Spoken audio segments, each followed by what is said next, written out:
Selamat pagi, selamat siang, selamat malam buat para mahasiswa dan para netizen yang budiman.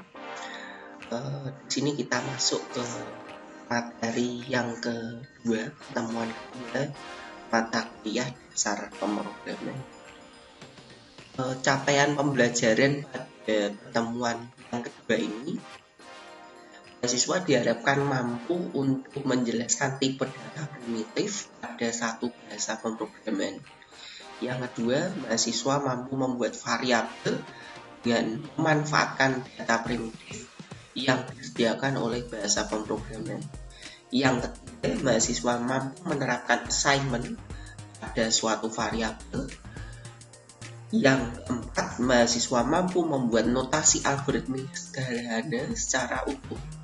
Dan yang kelima, mahasiswa mampu membuat pemrograman sederhana berbasis Python dengan memanfaatkan tipe data primitif, variabel, dan assignment.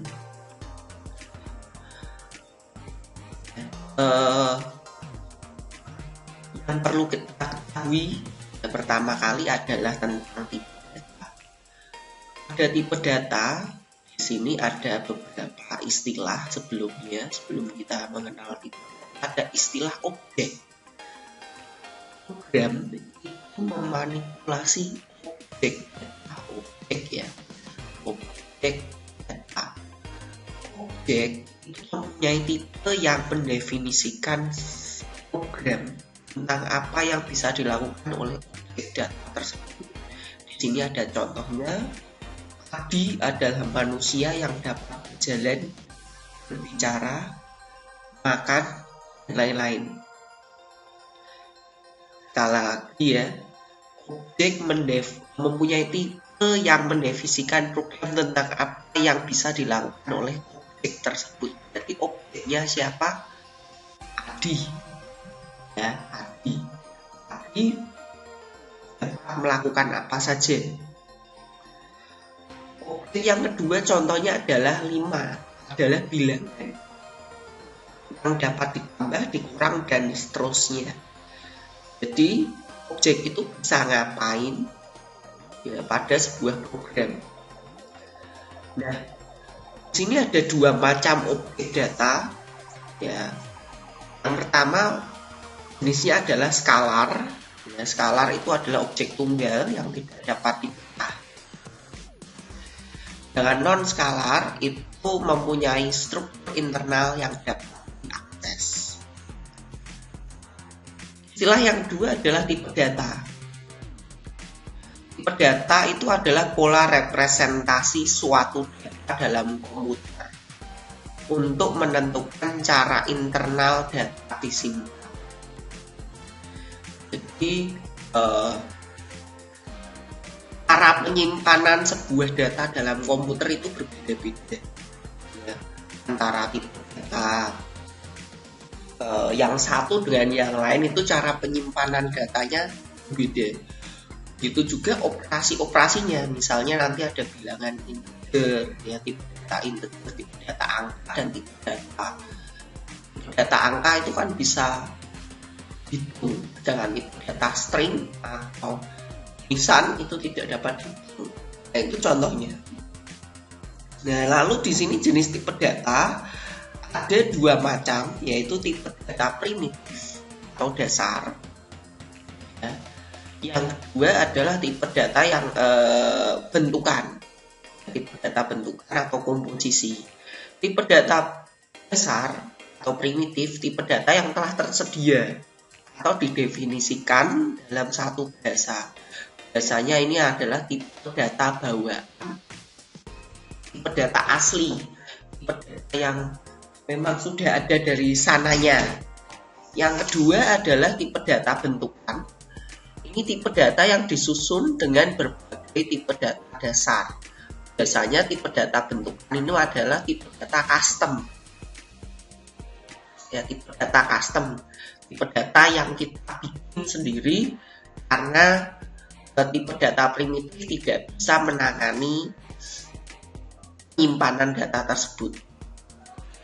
Lalu di sini ada contohnya tipe data primitif, ada integer, ada float, ada bool, ada string, ada non-type. Ya.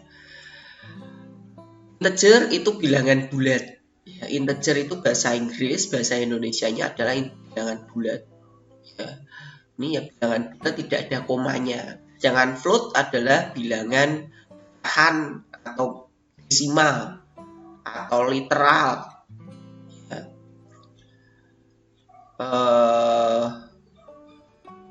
Literal dari pecahan ya. Literal dari float biasanya ditandai dengan titik desimal. Ya, titik desimal. Kalau bahasa Indonesia kan pakai koma, kalau bahasa Inggris ya pakai titik. Lalu bool itu adalah boolean.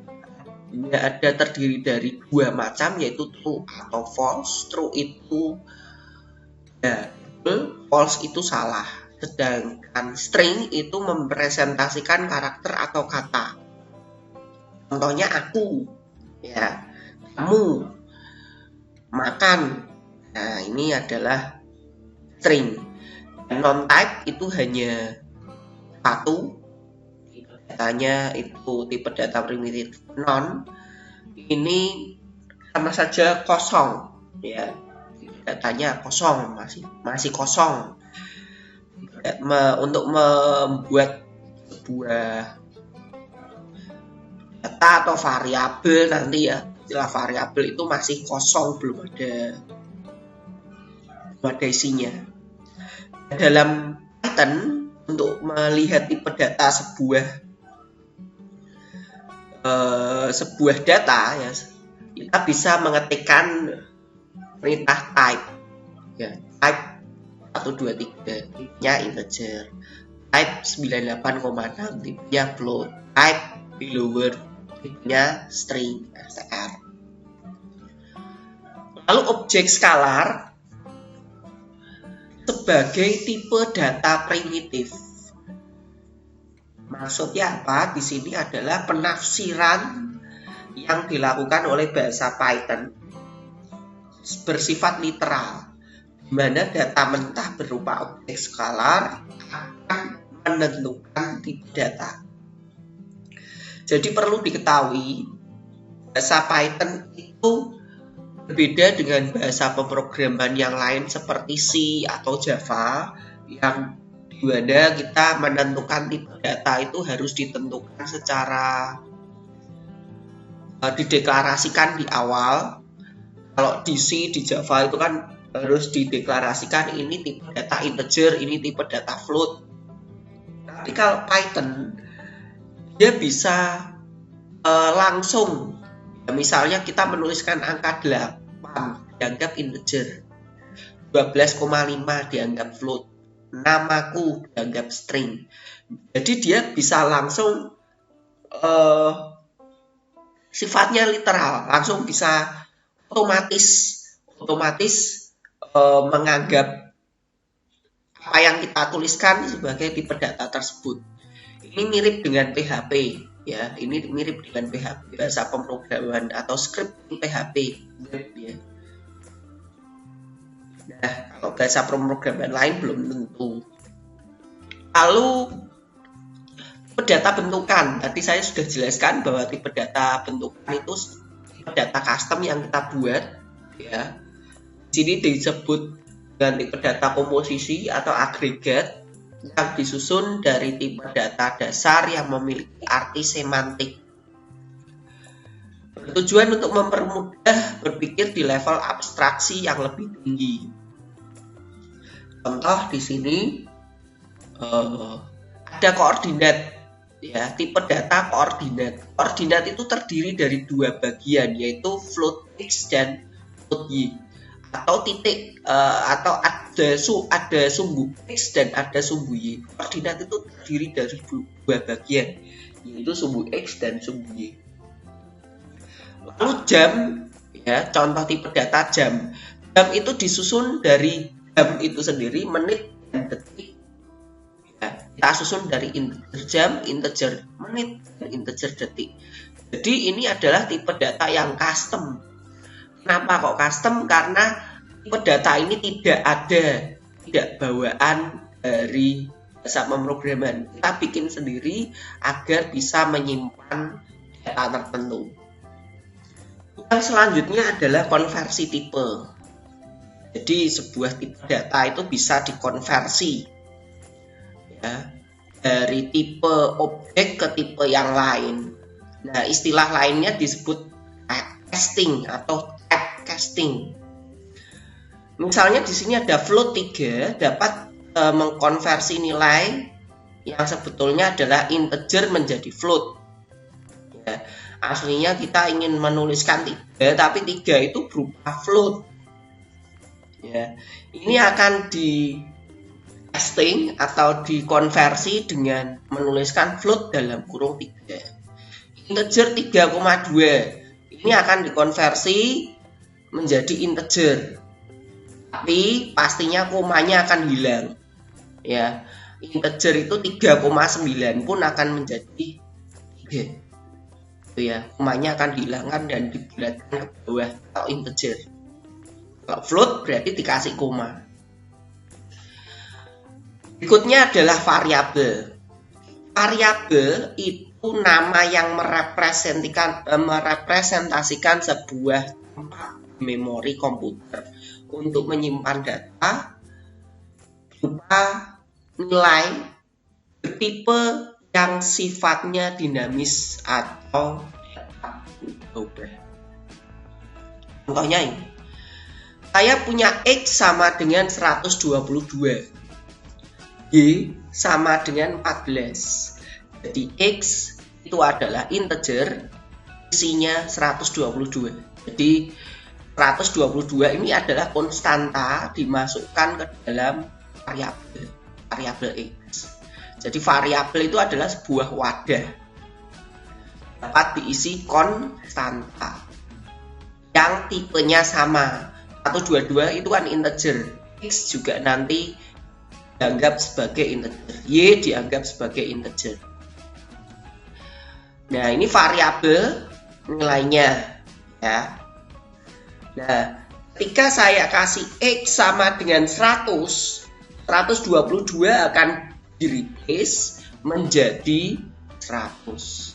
Jadi nilainya X itu dapat berubah-ubah. Di X itu hanya sebagai tempat saja, tempat menyimpan nilai. Nah, penggunaan variabel ini dideklarasikan ya, supaya dapat kenali mesin.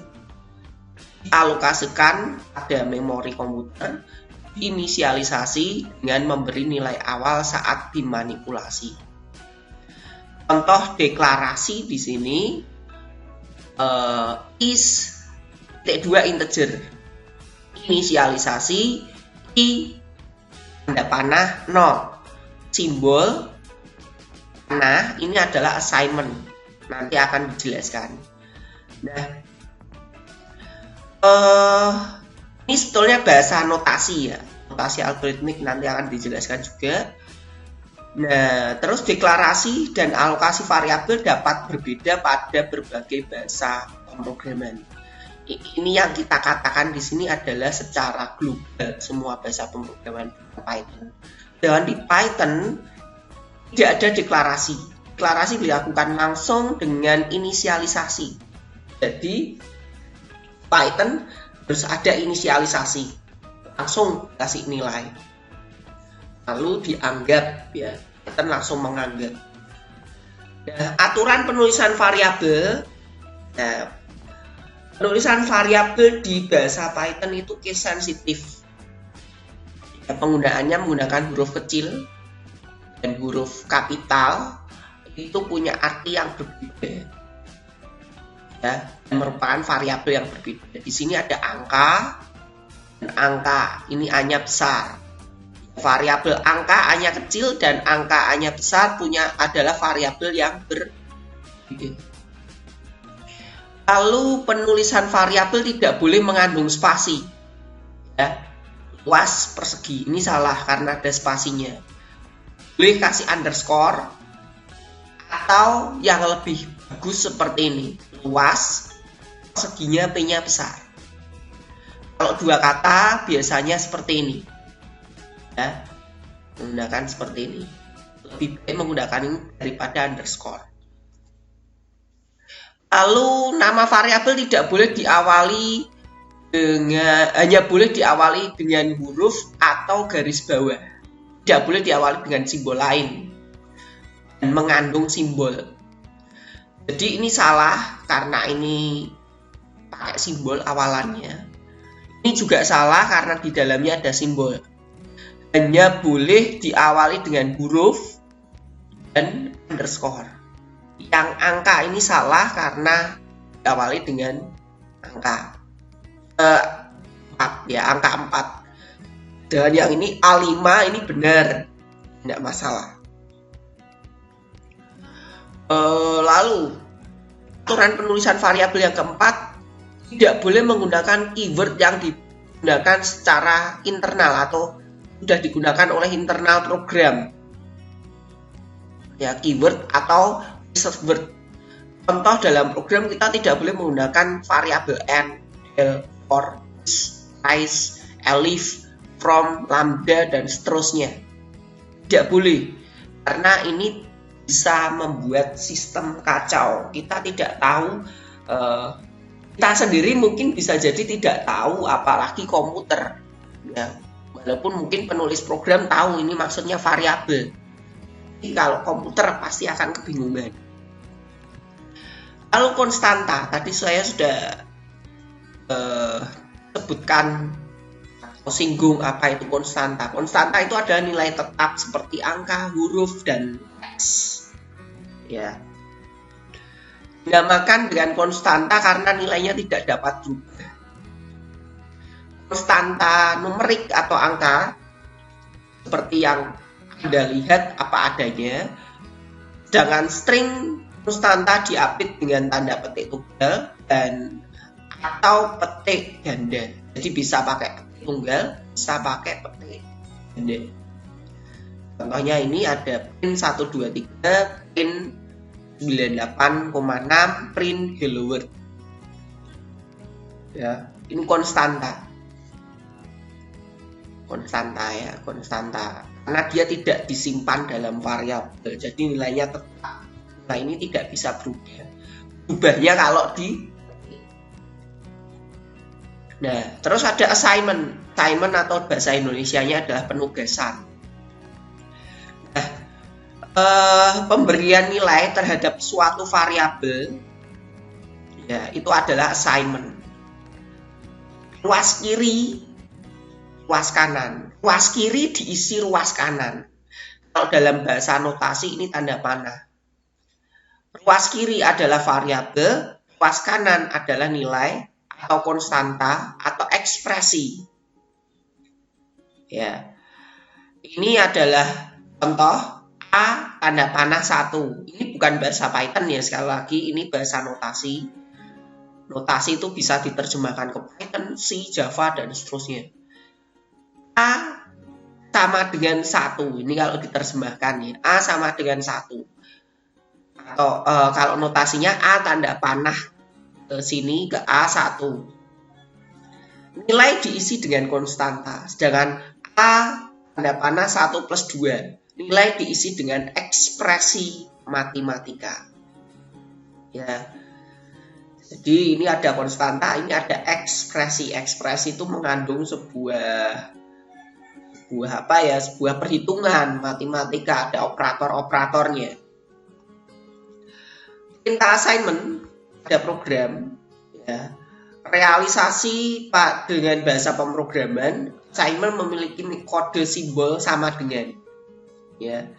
Jangan dimaknai dengan sama dengan karena sama dengan ya yang digunakan untuk operator perbandingan yaitu simbolnya sama dengan 2 kali. Jadi ada sama dengan 2 kali, ada sama dengan 1 kali. Sama dengan 1 kali itu artinya assignment. A sama dengan 1. A diisi 1. A sama dengan 1 plus 2. A diisi 1 plus 2. A sama dengan A plus B. Berarti A diisi A plus B. Kalau A sama dengan B, ini beda. Apakah A sama dengan B? Ya. Jadi Ini artinya bukan A sama dengan 1, tapi A diisi 1.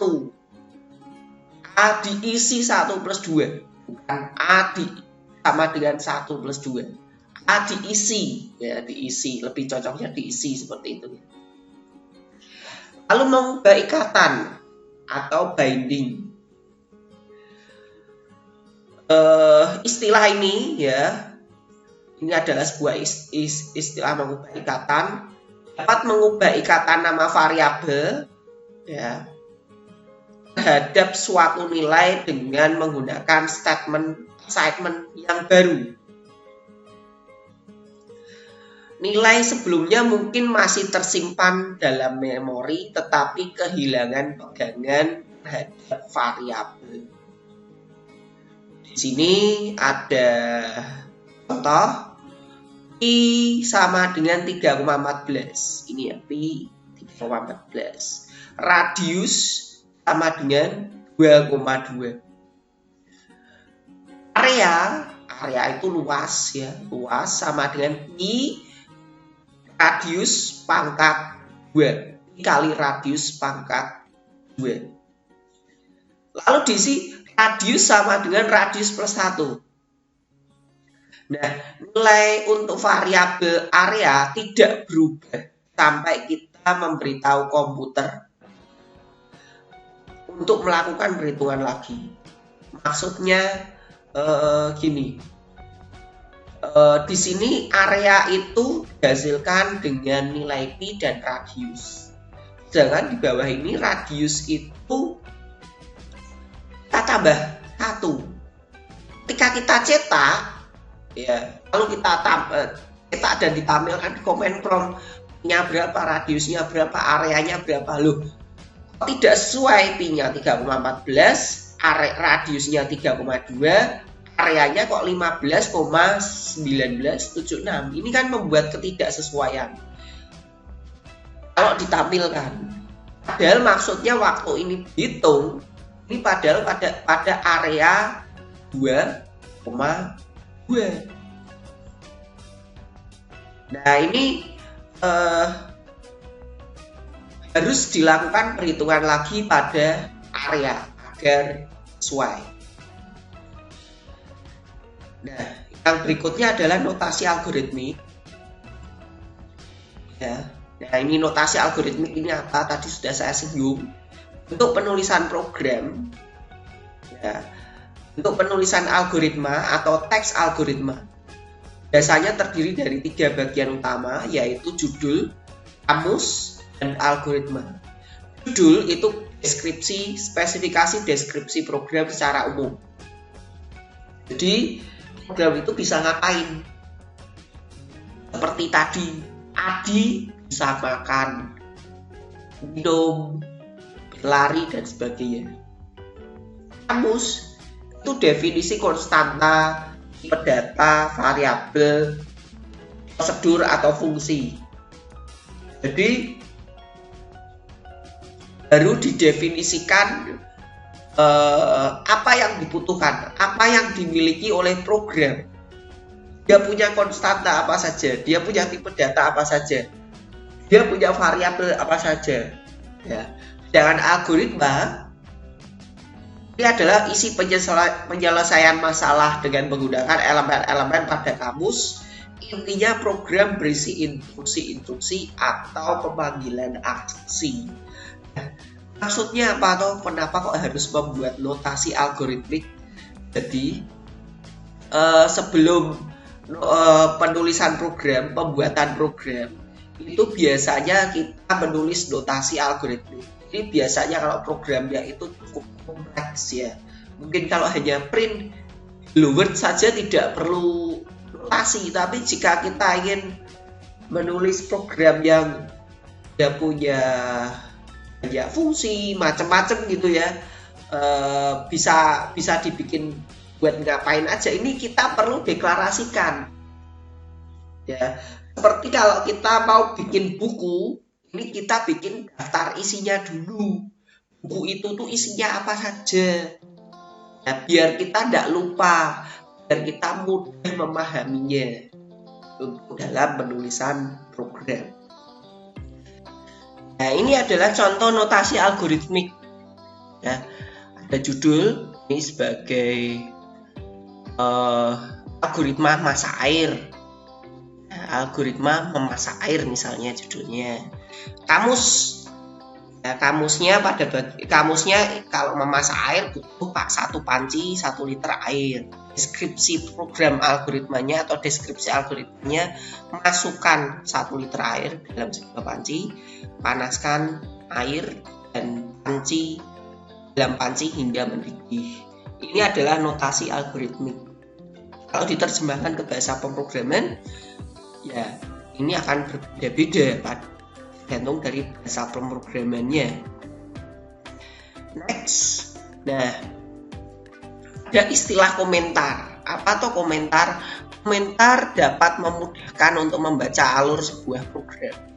Fungsi komentar ada menerangkan apa yang ada dalam sejumlah baris kode di bawahnya, mendokumentasikan siapa yang menulis atau nama autornya, informasi tambahan lainnya, misalnya diupdate kapan, versi berapa, lalu menonaktifkan sejumlah baris kode yang hanya temporary atau bersifat sementara atau hanya digunakan untuk testing. Komentar dalam notasi algoritmik pakai tanda kurung perawal, Python pakai crash ya, pakai ger, sedangkan C pakai slash. Ini bahasa pemrograman beda-beda. Jadi komentar itu banyak fungsinya, bisa memberi keterangan, ya ini untuk apa dan lain sebagainya, ya, memberikan identitas ini programnya siapa, ya. Dan untuk debugging juga biasanya. Debugging itu ngecek error, biasanya menonaktifkan sejumlah baris kode. Ya, debugging itu biasanya menggunakan dua cara, yaitu dengan menggunakan komentar dan menggunakan fungsi bin. Itu debugging manual biasanya seperti itu. Lalu di sini ada translasi algoritmik ke Python, ya. Notasi algoritmik i integer, i sama dengan 0, ini langsung di Python i sama dengan 0 karena tidak ada deklarasi. X sama x float, x.2 float, x panah 2,0. Di Python x sama dengan 2,0. Terjemahannya seperti itu. Kalau assignment tinggal diganti yang tanda panah jadi sama dengan output. Ya, output tinggal ganti dengan print. Komentar tinggal diganti dengan tanda pagar.